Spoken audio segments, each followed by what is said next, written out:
There's a moment that happens in almost every room. You start speaking, and someone, without thinking, without hostility, without even realizing, talks over you. Not aggressively, not maliciously, just automatically. And if you're 5'2" or under, you've probably lived that moment more times than you can count. Here's the disturbing part. It's not personal. It's biological. Before anyone hears your argument, your joke, your idea, the human brain has already scanned your body and made a silent calculation, a prehistoric equation running under the surface of modern conversation. Size equals cost. Cost of confrontation, cost of conflict, cost of disrespect. And when the nervous system registers low confrontation cost, something subtle happens. People test you faster, interrupt you sooner, challenge you more directly. Not because they hate you, because the brain saves energy. And this is the first brutal truth most people never realize. Hierarchy begins before the conversation even starts.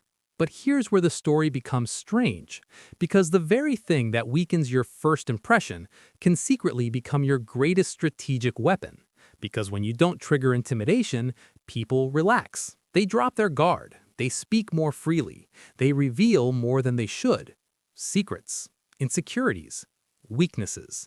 Underestimation becomes camouflage.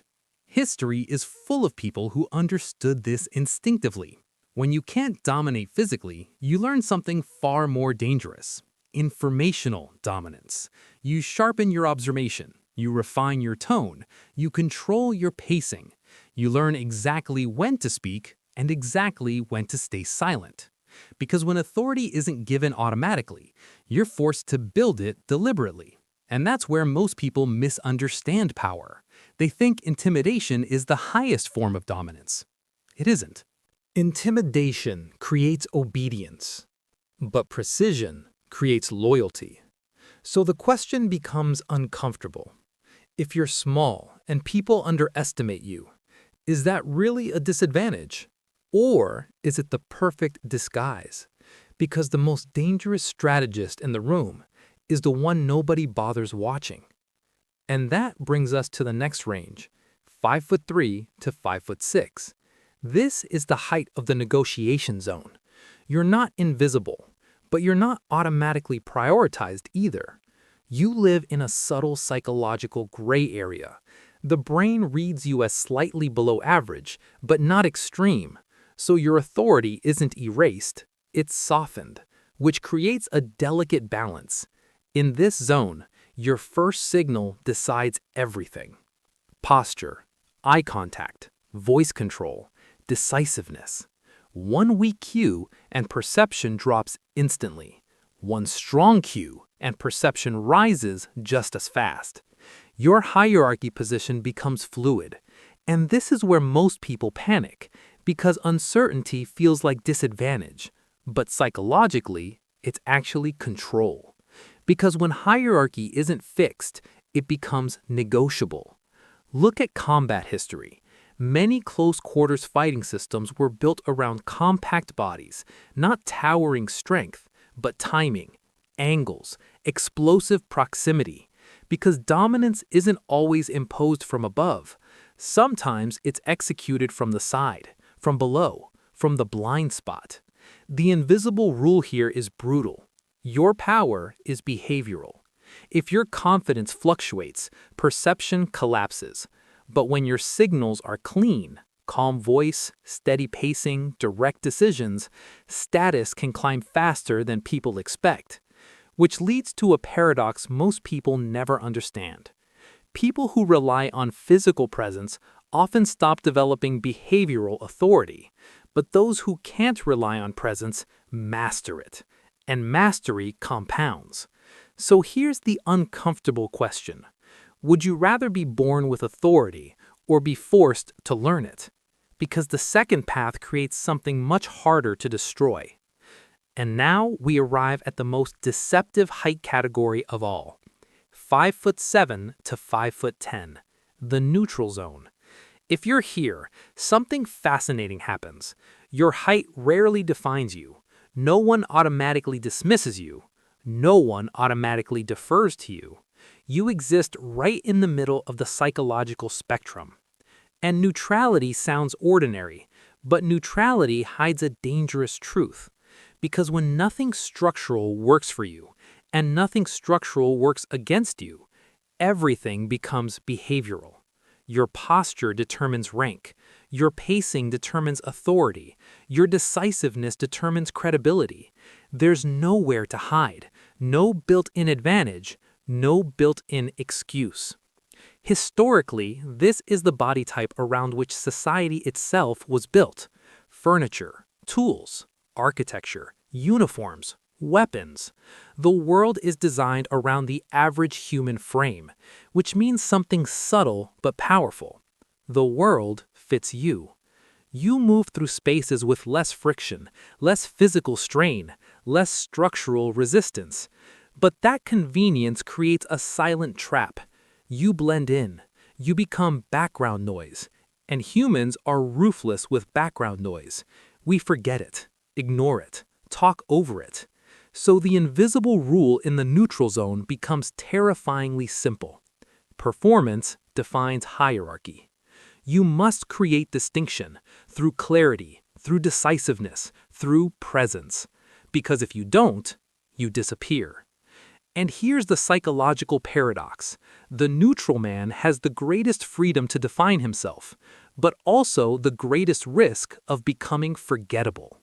Which raises a question almost nobody asks themselves. If the world gives you no structural advantage and no structural disadvantage, then what exactly is stopping you? Because as we move into the next height category, something dramatic changes. At 5'11" to 6'2", the brain begins to flip a switch, not consciously, instinctively. And that switch changes how the room sees you before you even open your mouth. But here's the twist nobody warns tall men about. The advantage they're given comes with a hidden psychological debt. A debt that can quietly destroy credibility if they don't understand it. And the moment that debt becomes visible is the moment the entire hierarchy flips. But that's the part nobody explains, and it changes everything. We'll uncover it next. Part 2. The Debt of Height. Remember the silent equation we talked about? Size equals cost. Cost of confrontation, cost of disrespect, cost of challenge. Once you cross into 5'11" to 6'2", that equation starts working in your favor. People interrupt you less. They glance towards you when decisions stall. They assume, without evidence, that you might know what you're doing, not because you've proven anything, because the brain loves shortcuts. And throughout human evolution, taller bodies often meant greater reach, greater force, greater threat potential. So the nervous system still carries that ancient bias. Height becomes a credibility accelerator. But every advantage carries a hidden contract, and this one comes with a brutal clause. Expectations. When people expect competence from you, hesitation becomes louder, indecision becomes visible, weakness becomes shocking. Because the higher the perceived dominance signal, the greater the psychological disappointment when behavior doesn't match it. This is the debt of height. You start ahead, but the fall is steeper, and humans are merciless when expectations collapse. A short man who speaks cautiously may seem thoughtful. A tall man who does the same thing can appear uncertain. The exact same behavior, completely different interpretation. Why? Because the brain hates broken patterns.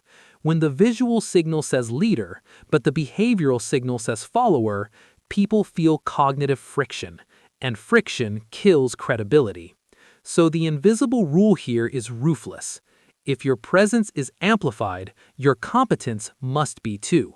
Because once physical authority opens the door, only execution keeps it open. And then we move into the range where presence stops being subtle. 6'3" to 6'5". This is where something fascinating happens. You don't enter rooms quietly, you shift them. Heads turn, voices lower, people calculate distance automatically. Again, not consciously, instinctively. The brain registers greater physical capacity, higher confrontation cost, which means something powerful. People test you less. They challenge you more cautiously. Pushback becomes slower. But here's the trade-off few tall men notice. Intimidation reduces openness. People guard themselves around you. They speak less freely, reveal less information. And remember what we learned earlier.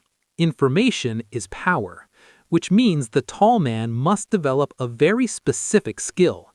Warm authority, calm eye contact, controlled tone, measured humor.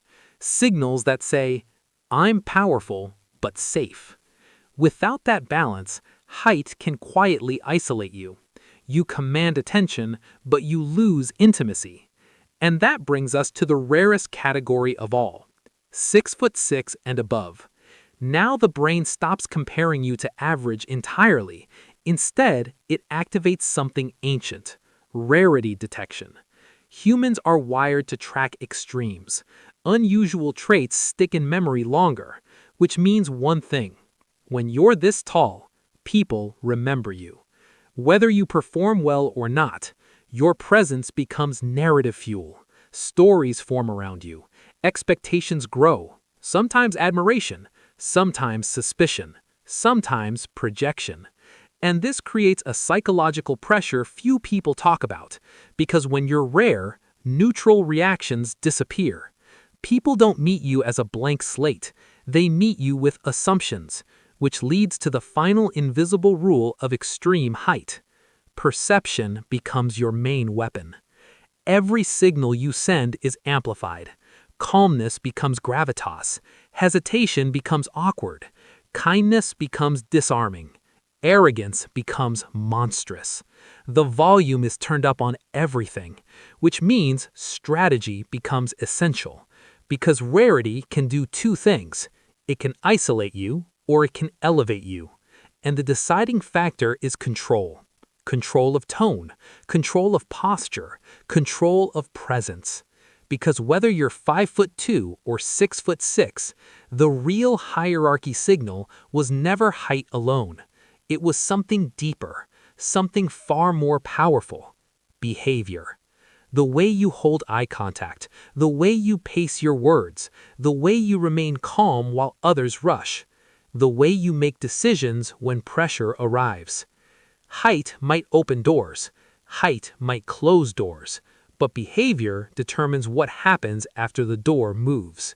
And here's the final truth that ties everything together. The man who relies only on